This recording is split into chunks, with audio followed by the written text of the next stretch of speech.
to kind of finish what we were talking about, so the Bonobo Ape Society, so the structure of it is really, really interesting because, we're talking about homosexuality and it's a lot of it coming, I'm being honest, like, it's a lot of women, a lot of women sending out, they call them studs or, butches and stuff like that. It's a lot of women, but it's also a lot of men, And then what's interesting is that the women are like, oh my gosh, why are these guys? I can't believe he's so gay. He's so, and it's interesting because the qualities of some gay men, if you really get to know them and you're not so homophobic and stuff like that, they're unique.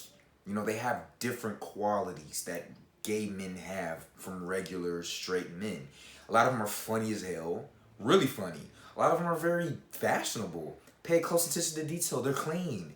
I think we can learn as straight men. I think we can learn a lot from homosexual men, and it's something that I really believe that we need to look at with a different light. So check it out. So when it comes to the Bonobo Ape Society, we already established that that it's a matriarchal, that is very homosexual in the nature. So what I was thinking and what kind of makes sense to me is that and just bear with me when it comes to this, right? So I believe that we have a pool of consciousness, a collective consciousness as the human species, or and even in little pockets, depending on what country you're in and stuff like that. We have a pool of consciousness that society pulls from, and nature.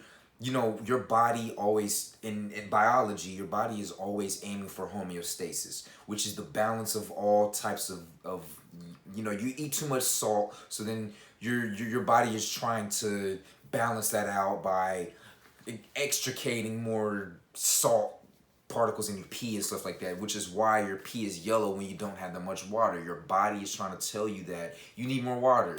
Your body isn't in homeostasis. So I believe that when it comes to human society, it also naturally does that same thing. So since we have an abundance of food, since we don't have any predators, since things are practically good as fuck for us right now, we don't need to have as many people. So hence, we're going to create more naturally gay people. I believe it's natural because I talked to some beautiful women, very gorgeous women, who have been with men who don't like men. They just are not sexually attracted to them. It's not that they don't like men. They're not sexist or anything like that. They're just not sexually attracted to men. And they've been with men. And I'm like, what the hell? And they're like, yeah, I've been with good men and it's been good. I'm just not sexually attracted to them. So that has me thinking, like, maybe it is a natural thing. Maybe it's not necessarily a gene that we're looking for, but maybe it's just because it's the way of, it's God, it's the universe, it's the way that we're setting things proper. We're having an abundance of humans, and maybe we just don't need that many, so we're actually producing naturally homosexual people. You can debate that, it's whatever, but that's just something what I think, So once again, going to the little lost art of masculinity. So it's like, as a straight man, we really need to understand the power that we have. And for our women that are straight as well, we've got to understand the power of a real man that really does his things. Now, there's not a set in stone definition of what a real man is, of what masculinity is. It's pockets here, it's traits there, it's characteristics here, it's actions there. All these things coalesce into what masculinity is. The proper masculinity. Toxic masculinity? What the fuck is toxic masculinity? What the fuck?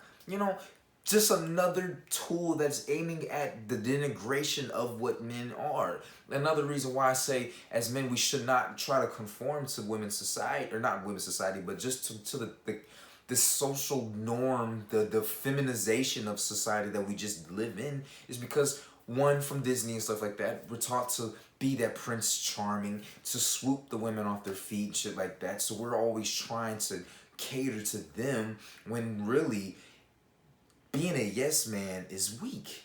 They don't like that shit. Women, I don't want to generalize anything like that, but a lot of women don't know what they want. What I mean by that is that they're saying that, oh, I just want a good man. I just want a man that does X, Y, Z. And that's not it. You know what I'm saying? Of course, they want a man that respects them. Of course, they want a man they can just talk to. Of course, they want a man that's emotionally open and shit like that. Yeah, but at the end of the day, you're your own person. If you're putting a woman over yourself as a man, if you're putting anything over yourself as a man that isn't your purpose, yourself, then God or your family, whichever you believe in, you know what I'm saying? That's the proper order. You know, if anything above yourself, if it's a woman, destined to fall. Destined to fall off the rip. Swear. You may go 10 years, you may go 15 years, but you do not want to do what your parents have done, what other people's parents have done. Do it better, right? Come into a relationship, into a marriage with education. It's literally something that you need to educate yourself on. And women need to educate themselves on men, right? Men do all this shit to do pickup artistry, try to get women to have sex and shit like that, and that's cool, you know. That's I think it's needed, honestly. I think it's needed because a lot of men don't know what it means to attract a lot of women. They don't know what it means to stand up for themselves, you know. So the video that we did said he's a piss poor example of what it means to be a human, you know. But that is the essence of standing up for yourself without being disrespectful. You know what I'm saying? You need to find a way to combine all of these good elements to become a man. I'm doing that. I'm really trying. You know what I'm saying? I could care less what people think right now. You know? Because you're not helping me. You're not gonna be on my deathbed. I'm gonna be the one that's dying by myself. I'll have people around me. They'll be experiencing grief, but I'm the one that's gonna be seeing that light, seeing that hand reach out to me. I'm the one that's gonna be experiencing that shit. So you better believe that I'm gonna make sure my life is as good as possible, and then I say what the fuck I want to say within reason, right? All right.